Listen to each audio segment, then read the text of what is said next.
Hello दोस्तों, UPSC Hindi के इस प्लेटफॉर्म में आप सभी का स्वागत है। और करेंट अफेयर की आज हम लोग की 9वीं क्लास है। आज हम लोग और कल, ठीक है, बिहार पीसीएस पढ़ेंगे। कल से हम लोग का बिहार पीसीएस का करेंट अफेयर खत्म हो जाएगा, ठीक है।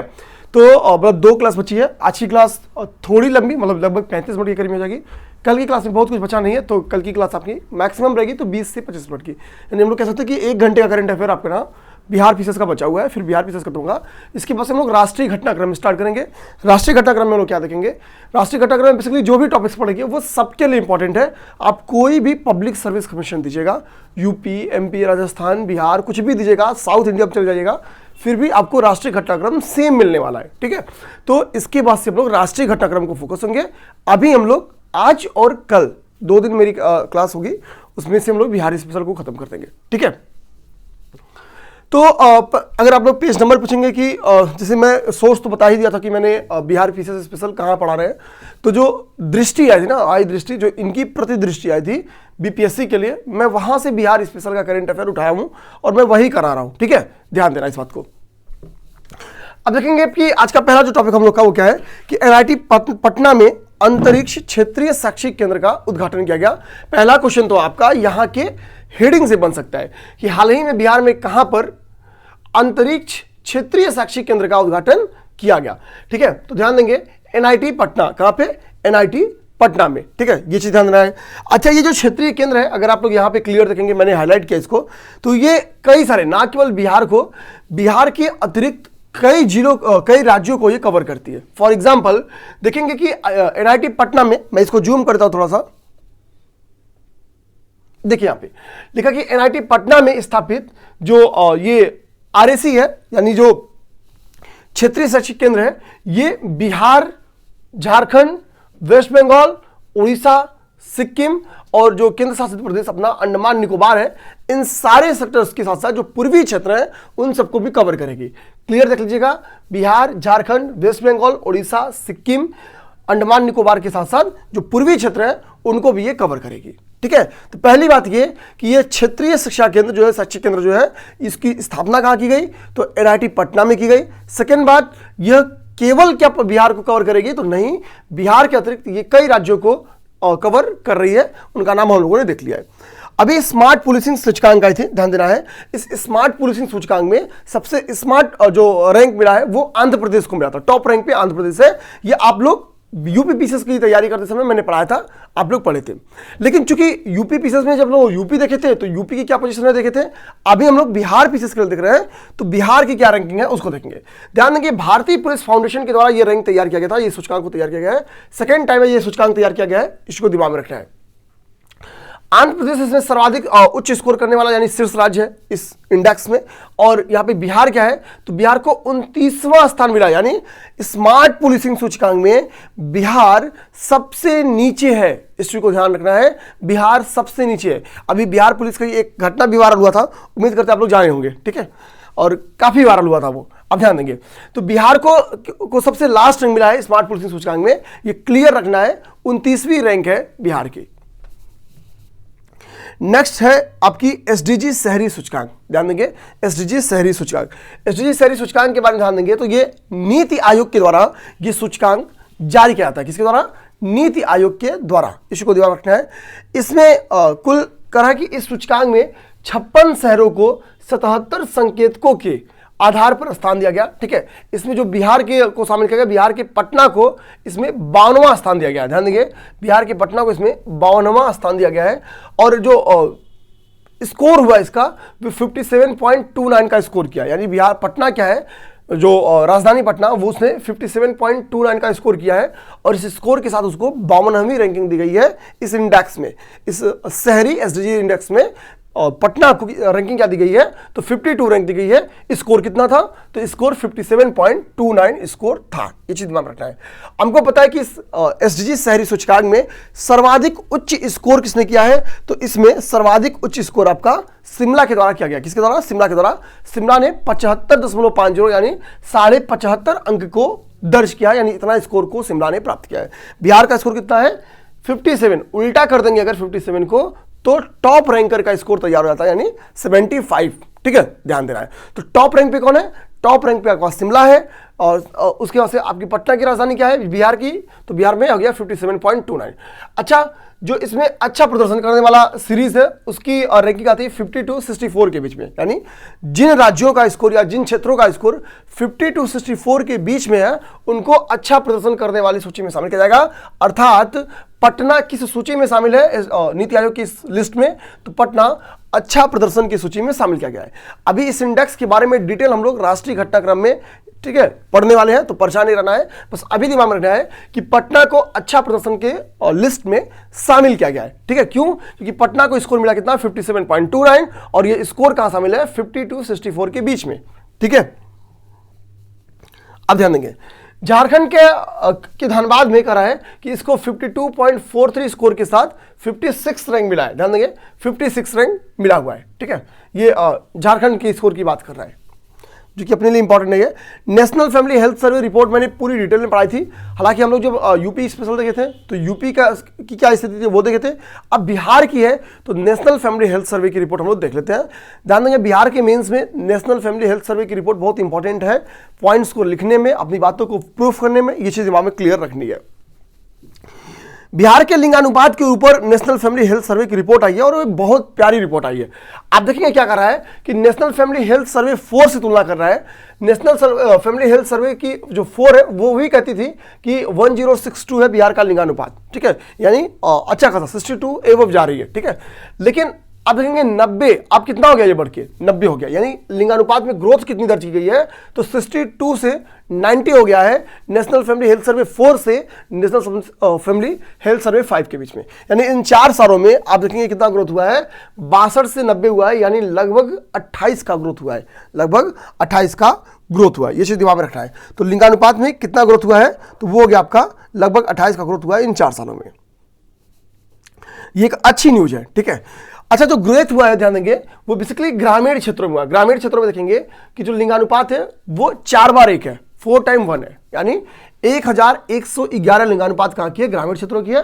ठीक है, और 982 किसकी है, तो शहरी क्षेत्रों की है। तो ग्रामीण एवं शहरी क्षेत्रों का डिटेल में लिख दिया है।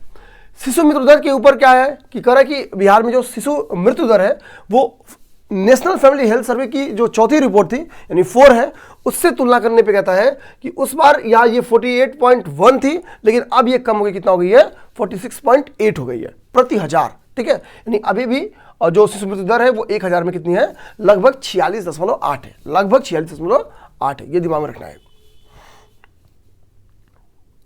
अब देखिए, अब यहां पे कह रहा है कि कुल प्रजनन दर के ऊपर क्वेश्चन दिया है। कुल प्रजनन दर बिहार का बहुत ज्यादा था, 3.4 था। अब सोचिए कि बिहार में प्रजनन दर कितना था, 3.4 था, यानी बिहार में लगभग लोगों के पास 3 से अधिक, यानी लगभग क्या, लगभग सबके पास 3 से अधिक बच्चे थे ही थे। 4, 5, 6, 7 भी थे, लेकिन 3 से तो अधिक थे ही थे। लेकिन अच्छी बात है, इन 4 सालों में थोड़ा सा बिहार में इस पे कंट्रोल किया गया है, और अब ये घट के 3 आ गया है। ठीक है, यानी जो प्रजनन दर है उनमें भी गिरावट आई है। कितनी हो गई है, अब वो 3 हो गई है। पहले कितनी थी, तो पहले 3.4 थी, अब कम होकर 3 हो गई है, ध्यान देना है।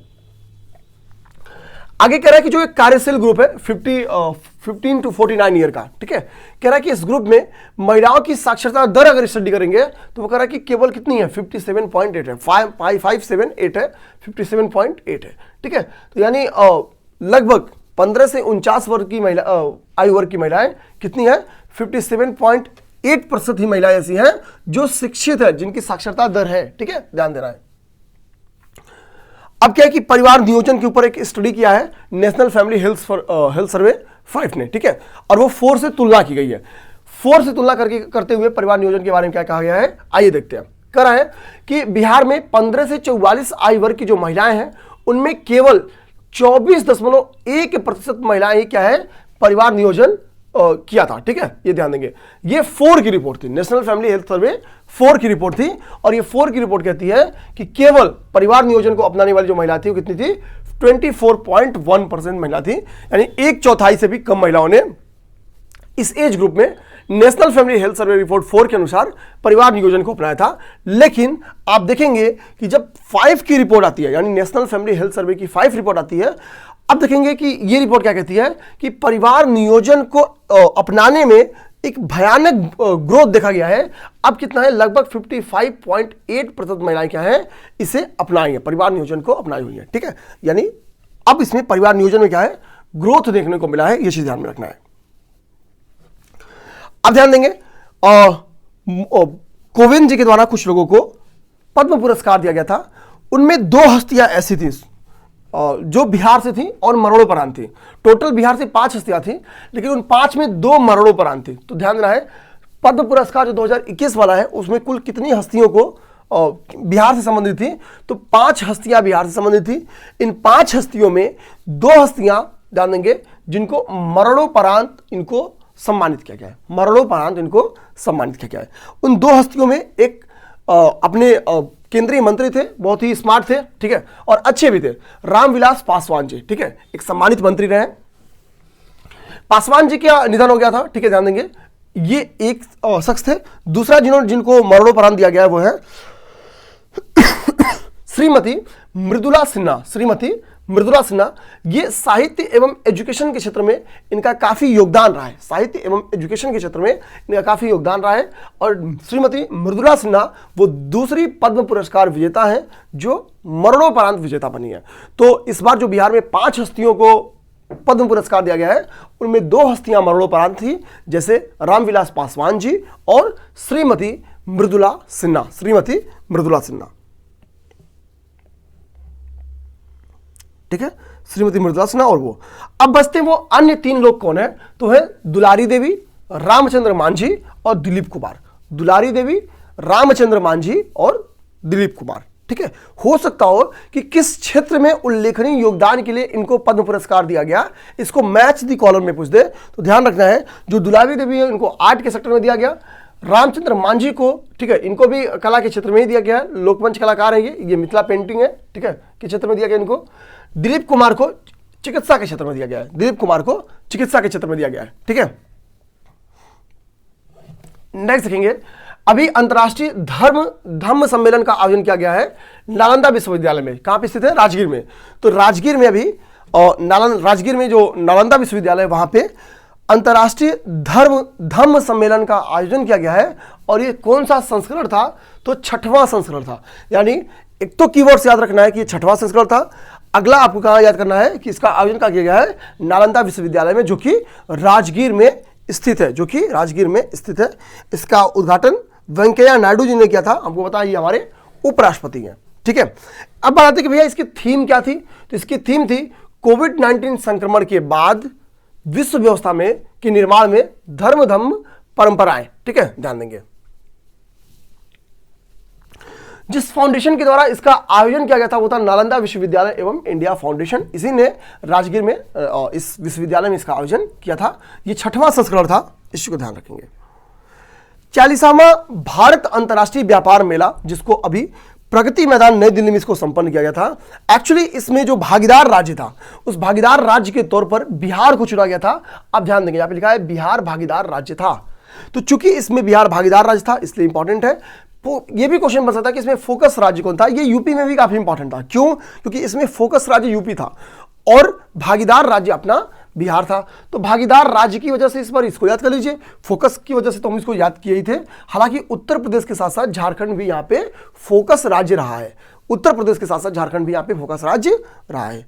नेक्स्ट है, इस आयोजन में बिहार पवेलियन ने गोल्ड मेडल जीता है। बिहार पवेलियन का ये बिहार का 6वां गोल्ड मेडल है। ध्यान देंगे, बिहार पवेलियन ने इस मेले में स्वर्ण पदक जीता है। और ये जो स्वर्ण पदक बिहार पवेलियन ने जीता है, ये आत्मनिर्भर भारत के सब्जेक्ट पे, ठीक है, इस पे श्रेष्ठ कार्यान्वयन के लिए इसको गोल्ड मेडल मिला हुआ है। ठीक है, ध्यान देंगे। बाकी मैंने ये 6वां अवसर था, ये मैंने बता ही दिया है। ठीक है, पूर्व में 14, 15, 16, एक केवल 14 से लेके लगातार 19 तक है। केवल बीच में एक गैप है और वो गैप है 2017 का। ठीक है, तो 14 में, 15 में, 16 में, 17 छोड़ दीजिए, 18 और 19 में। इसके बाद से अभी इस वर्ष यानी 21 वाला जो था आपका, यहां पे इसने गोल्ड मेडल जीता हुआ है।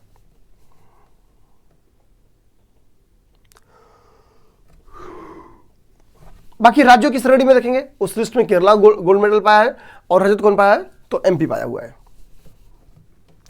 बिहार का ये वाला पॉइंट तो वेरी इंपॉर्टेंट है, इतना इंपॉर्टेंट है कि इसका हिसाब नहीं है। बिहार में एथेनॉल प्लांट की स्थापना की गई है। बिहार में कुल 17 नए एथेनॉल प्लांट्स की स्थापना की गई है, जिनके माध्यम से प्रति वर्ष 35.2 करोड़ लीटर एथेनॉल का उत्पादन किया जाएगा। ध्यान देंगे, बिहार में 17 नए एथेनॉल प्लांट्स की स्थापना की गई है, जिनके माध्यम से ईयरली 35.2 करोड़ लीटर एथेनॉल का उत्पादन किया जाएगा। ये फैक्ट्स वेरी इंपॉर्टेंट है, दिमाग में रखना है। और जो ये एथेनॉल प्लांट्स की स्थापना की गई है, किन किन जिले में की गई है, यहां पे लिखा गया है कि मुजफ्फरपुर में, भोजपुर में, नालंदा में, पूर्णिया में, बक्सर में, मधुबनी, बेगूसराय, गोपालगंज, पूर्वी चंपारण और भागलपुर जिले में। ठीक है, बस इसको एक बार रीड कर लेना है, याद होगा नहीं, रीड करेंगे, सपोज कि अगर आ जाता है तो काम बन जाएगा। ठीक है, बाकी ये सब हम लोग किसी भी करंट अफेयर को देखेंगे तो वहां पे पाए थे, मैं खुद भी इसको पढ़ाया हुआ हूं। बिहार देश का पहला ऐसा राज्य था जिसने वर्ष 2021 में एथेनॉल नीति को, एथेनॉल पॉलिसी को लागू किया था। ये चीज ध्यान देंगे। बिहार का पहला पेपरलेस कलेक्ट्रेट कौन सा है, तो वो है सहरसा। ध्यान देंगे, इस वक्त हम लोग पेपरलेस पे काफी बढ़ावा दे रहे हैं। अभी एक विधानसभा थी जो पेपरलेस बनी है, आप लोग कमेंट करके उसका नाम बता सकते हैं, मैं पढ़ाया हुआ इसलिए मैं नाम नहीं बता रहा हूं। तो मतलब अब धीरे धीरे चीजों को पेपरलेस की तरफ लेके जा रहा है, संस्थाओं को लेके जा रहा है। इसी में पहला पेपरलेस जो जान देंगे, ठीक है, तो वो देखिए एक्चुअली हुआ क्या है कि गवर्नमेंट की एक नया प्रोग्राम है, ठीक है, ठीक है, नेशनल ई विधान एप्लीकेशन है। ठीक है, इसी के माध्यम से लोग पेपरलेस बन रहे हैं, यानी सारे काम क्या है अब टैबलेट्स वगैरह पे होना स्टार्ट हो गया है।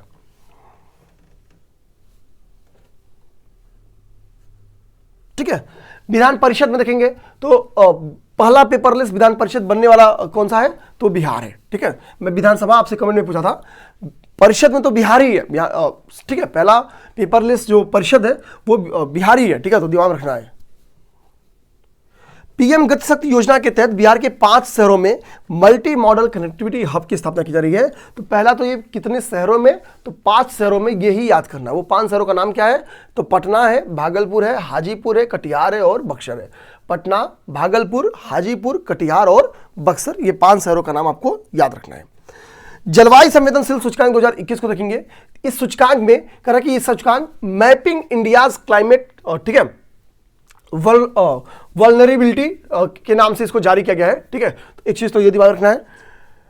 इस सूचकांक में देखेंगे असम को सर्वाधिक संवेदनशील राज्य के तौर पर इसको नामित किया गया है। बहुत इसको जो पॉइंट्स मिले वो है 0.616। ठीक है, ये इसकी स्कोर है। इस स्कोर के साथ सर्वाधिक संवेदनशील राज्य कौन बना है, असम बना हुआ है। सर्वाधिक संवेदनशील राज्य कौन सा है, तो सर्वाधिक संवेदनशील राज्य आपका असम है। ठीक है, बिहार इस इंडेक्स में चौथे रैंक पे है। बिहार इस इंडेक्स में चौथे रैंक पे है। बिहार की स्कोर कितनी है, तो 0.448 स्कोर के साथ बिहार इस इंडेक्स में चौथे रैंक पे है। टॉप पे कौन सा है, तो टॉप पे आपका असम है। टॉप पे कौन सा है, टॉप पे असम है। डिस्ट्रिक्ट लेवल पे रखेंगे तो एक घेमाजी डिस्ट्रिक्ट है, ये सबसे संवेदनशील है। और जाहिर सी बात है ये घेमाजी डिस्ट्रिक्ट कहां पे स्थित है, असम में, जो कि सर्वाधिक संवेदनशील राज्य है। ध्यान देंगे, बिहार में अगर हम लोग बाढ़ से, सूखा से एवं चक्रवात, इन तीनों का स्टडी करते हैं तो सर्वाधिक संवेदनशील आपको दरभंगा मिलेगा। तो सर्वाधिक संवेदनशील क्या मिलेगा आपको, दरभंगा मिलेगा। गंगा डॉल्फिन की गणना, ये क्वेश्चन यूपीपीसीएस में आया हुआ था कि गंगा डॉल्फिन दिवस कब मनाया जाता है, तो आप लोग सीधा देखिए 5 अक्टूबर को मनाया जाता है। ठीक है, अब ध्यान देना हम लोग को, हमको पता कि गंगा डॉल्फिन पिछले कई सालों से, जब से यूपीएससी ने क्वेश्चन पूछा हुआ है लगभग 16 या 17 में, उसके बाद से गंगा डॉल्फिन पे क्वेश्चंस खूब बने हुए हैं। ठीक है, ध्यान देना है। कह रहा कि इस गंगा डॉल्फिन दिवस के अवसर पर यहां पे देखेंगे एक कार्यक्रम आयोजन किया गया, भागलपुर वन प्रमंडल द्वारा इसका आयोजन किया गया था। इस कार्यक्रम का ध्यान देंगे। ठीक है, बिहार के सुल्तान, इस कार्यक्रम में कह रहा कि आगे कह रहा है कि बिहार के सुल्तानगंज से लेकर कहलगांव तक ये डिस्टेंस है लगभग 60 किलोमीटर का, सुल्तानगंज से कहलगांव का। कह रहा कि इस 60 किलोमीटर के डिस्टेंस को गंगेटिक रिवर डॉल्फिन संरक्षित क्षेत्र घोषित किया जाएगा। गंगेटिक रिवर डॉल्फिन संरक्षित क्षेत्र घोषित किया जाएगा। तो पहले तो ये लोकेशन, तो सुल्तानगंज से कहलगांव का ये लोकेशन याद कर लीजिए। दूसरा, ये डिस्टेंस कितना है, तो ये 60 किलोमीटर का डिस्टेंस है। तीसरी बात क्या होंगे कि इस डिस्टेंस को गंगेटिक रिवर डॉल्फिन संरक्षित क्षेत्र घोषित किया गया। गंगा डॉल्फिन को राष्ट्रीय जलीय जीव का घोषित किया गया। ठीक है, तो वर्ष 2009 में इसे राष्ट्रीय जलीय जीव घोषित किया गया है, ये चीज दिमाग रखना है। और IUCN की लिस्ट में ये इंडेंजर्ड है, यानी लुप्त प्राय है, लुप्त प्राय है। NIRF रैंकिंग, इसके बारे में हम लोग डिटेल में पढ़ने वाले हैं, ठीक है, राष्ट्रीय घटनाक्रमों में, तो परेशान नहीं होंगे।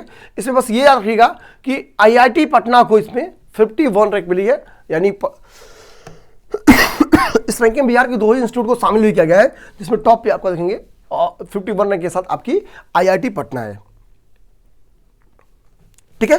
नेक्स्ट है, देश का पहला महिला कमांडो दस्ता बिहार राज्य ने अपना तैयार किया है। ये STF में भी काम करेंगी, महिला मुख्यमंत्री की सुरक्षा में भी काम करेंगे, ठीक है।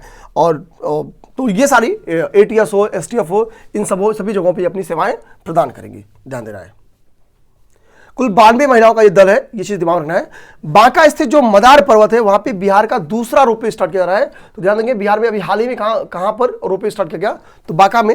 जो पहला रोपवे है उसके बारे में हम लोग अभी देख लेंगे। तो पहला रोपवे राजगीर में स्थापित किया गया था, ध्यान देंगे, पहला रोपवे राजगीर में स्थापित किया गया था बिहार का, दूसरा आपका बांका में इसका उद्घाटन किया गया है। तो बिहार में इस वक्त 2 जगह पर रोपवे है, एक तो आपका राजगीर में जो कि संचालित है, सेकेंड जो आपका हुआ है वो कहां है, बांका में, जो मदार पर्वत है वहां पे। एक्चुअली जो मदार पर्वत है उसके लोकेशन वो रिलीजियस तौर पे लोकेशन काफी इंपॉर्टेंट है, क्योंकि देखेंगे वहां पे कई सारे मंदिर है, जैसे सीता कुंड है, लक्ष्मी नारायण मंदिर है, भगवान वासु पूज्य मंदिर है, तो रिलीजियस तौर पे काफी इंपॉर्टेंट है, ठीक है, इसको दिमाग में रखना है। तो यहाँ पे रोपवे सेवाएं स्टार्ट की गई है, सीता कुंड में लक्ष्मी नारायण मंदिर और वासु पूज्य मंदिर यहाँ पे स्थित है, ध्यान देना है। नेक्स्ट है rally on wheels. Rally on wheels actually बाघ संरक्षण से संबंधित एक कार्यक्रम है, ये दिमाग में रखना है।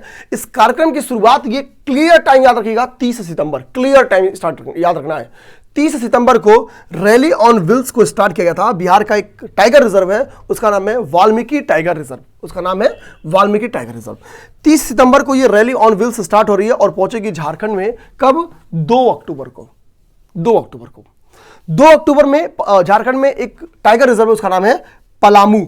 इस पलामू टाइगर रिजर्व पे जाके रैली ऑन व्हील्स यात्रा समाप्त होगी, इसको दिमाग रखना है, रैली ऑन व्हील्स यात्रा समाप्त होगी। तो ये क्लियर दिमाग में रखना है। इसी के साथ हम लोग का करंट अफेयर की ये क्लास भी खत्म होगी। नेक्स्ट क्लास आपकी जो अगली रहने वाली है वो लास्ट रहने वाली है। इसी के साथ बिहार स्पेशल हम लोग का खत्म हो जाएगा, फिर हम लोग राष्ट्रीय घटनाक्रम की तरफ बढ़ेंगे। तो फिर जय हिंद, जय भारत। आराम से काटी पर वीडियो काटी।